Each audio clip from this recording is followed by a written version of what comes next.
ประวัติศาสตร์ครั้งทำอิฐของวงการเพลงลาวไปฮอด1 ล้านวิวภายในปี 2026 รับทันที 50 ล้านกีบจากรายการพาทองไอติวดาไลกับเพลงตายย้อนเกียรติปัจจุบันแตะ9 ล้านวิว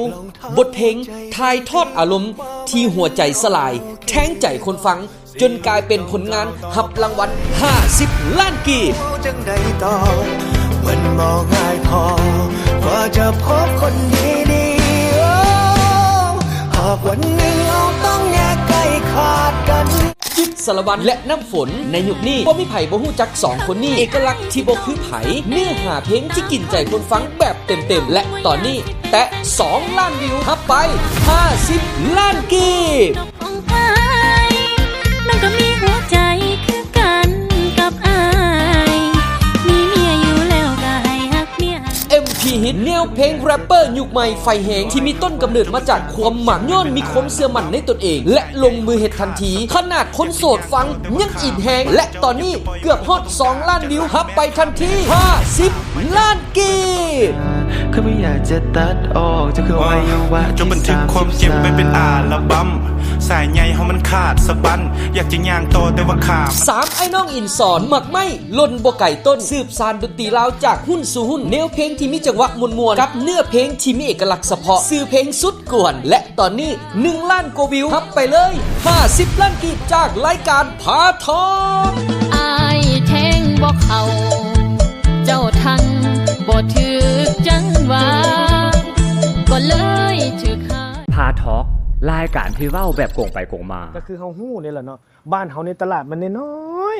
ๆถ้าเฮาบ่มีผู้ติดตามทั้งอาเซียนโดยเฉพาะฝั่งไทยหรือคนลาวอยู่อเมริกานี่ก็ยาก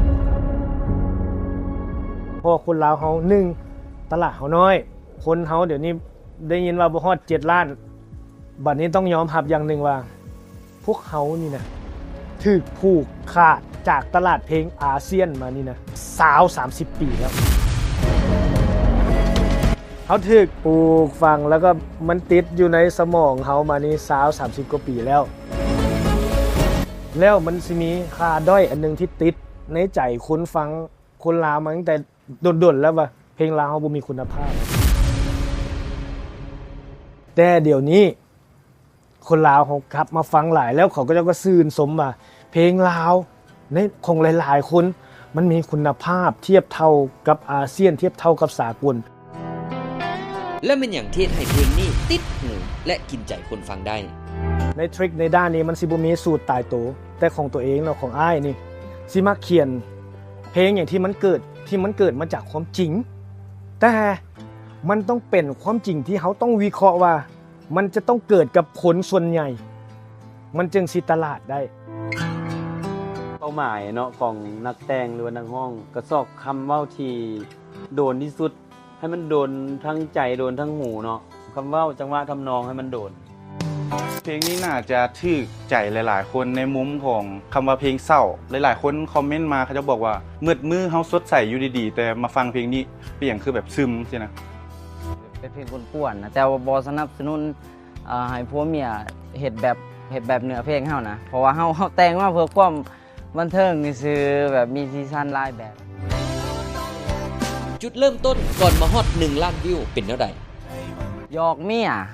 เพลงนี่เฮาหยอกเมียหยอกไปหยอกมาแหละและเฮาคิดว่าครูเฮาเป็นแนวนี้เฮาว่าพวกเมียครูอื่นก็น่าสิหยอกกันคือกันแบบนี้เว้าตรงๆนะตรงๆก็คือคู่ฮักทุกคู่บ่ว่าสิเป็นแฟนหรือเป็นคู่ผัวเมียหรือหยังก็แล้วแต่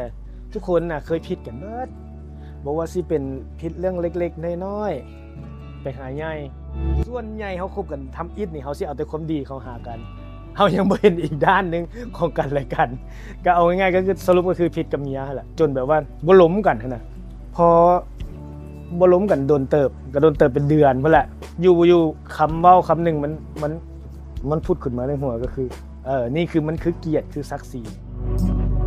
หลังจากเลิกกันไปรู้สึกว่ามันบ่ฮู้ว่าสิกลับไปบอกเขาจังได๋แล้วสินะผ่านมาเฮาก็เฮ็ดเพลงมาตลอดก็เลยว่านี่แหละใช้วิธีสื่อสารโดยการเป็นเพลงมันก็เลยออกมาว่าทุกท่อนในเพลงมันจะเป็นความรู้สึกเฮาแท้ๆที่เฮาอยากบอกเขาอะนะ ฮู้สึกแนวใดๆเมื่อเพลงฮอต1 ล้านวิว ผลตอบรับปัจจุบันรู้สึกว่ามันหลายพอสมควรบ่ว่าจะเป็น follow ทาง YouTube ทาง TikTok ทุกแพลตฟอร์มแม่นเพิ่มขึ้นหลายแล้วก็จะมีฐานคนที่ว่ารู้จักเฮาขึ้นมาในระดับหนึ่งไป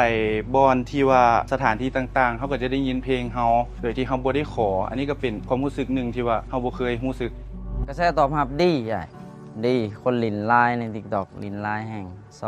2แสน3แสนคนลินไลน์ก็เลยมาเห็นรายการพาทอกเลยสิก็เลยคุยกับอาจารย์จักรีว่าโอ้50 ล้านต้องเป็นของเฮาสินะ ประมาณนั้นแหละ ก็ถือว่าดีคือเฮากลับบ้านบ่หรือว่าไปวงอื่นสิ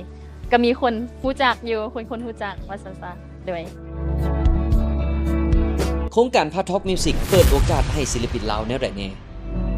สำหรับตัวเฮาแม่นคันที่ว่าก็มันเป็นอีกจุดหนึ่งที่ว่าเฮารู้สึกว่าถ้าได้รางวัลปุ๊บแล้วเฮาอยากไปต่อหั่นน่ะเฮามีแรงจูงใจต่อมันเฮ็ดให้เห็นว่าอาชีพนี้มันเป็นอาชีพได้แท้ๆสำหรับคำว่าแรปเปอร์หรือว่าศิลปิน รายการพาทอกเนาะก็สิให้โอกาสคนเจนใหม่หรือว่าเจนเก่าเนาะถึงสิว่าบ่มีรายการพาทอกพวกเฮาก็ผลิตผลงานกันอยู่แล้ว แต่การมีรายการพาทอกเข้ามาก็ดีเฮ็ดให้ศิลปินเฮาแบบเว้าอีกอย่างก็สิมีเป้าหมายอีกอย่างหนึงอีกเนาะที่เพื่อสิไปค้อยขวานะก็ให้โอกาสคนเจนใหม่เจนเก่าได้เข้ามาร่วมในรายการนี้นะโดยก็ขอบใจทางรายการเพิ่นที่มีรายการดีๆนั่นนี่ บ่ได้ค่าหยังหลายแบบว่าอ้ายเพิ่นให้โอกาสเนาะเฮาก็เลยว่าเอ้าลองสู้จากตั้งหนึงว่ามันสิเป็นแนวใดสิมีคนเบิ่งเฮาบ่ บอกง่ายๆว่าบ่คิดว่าสิได้รางวัลนี้ แม่นแล้วก็บ่คิดว่าสิได้รางวัลนี้อีก อยากบอกว่าทางสายนี้มันเป็นอาชีพได้ 100% มันเป็นอาชีพที่สามารถเบิ่งแย้งตัวเองและครอบครัวได้ 100%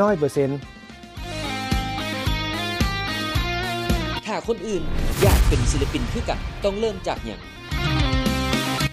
สำหรับน้องๆที่อยากเป็นศิลปินแม่นไผที่มักฮักสิ่งใดนะก็ให้ลงมือเฮ็ดเลยบ่ต้องรอท่าอีหยังทั้งนั้นมันอาจจะเริ่มจากอีหยังน้อยๆให้มันเติบใหญ่ขึ้นไปเพราะว่า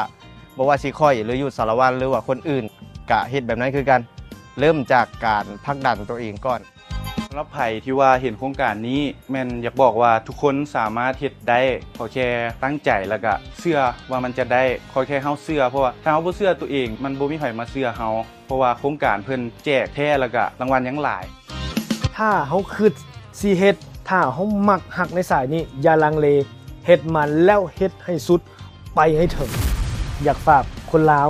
ทุกๆคนเนาะอยากให้หันมาฟังเพลงลาวให้หลายขึ้นซอยกันกระตุกซุกนิ้วถ้าลาวเฮาบ่ซอยลาวไผสิมาซอยเฮา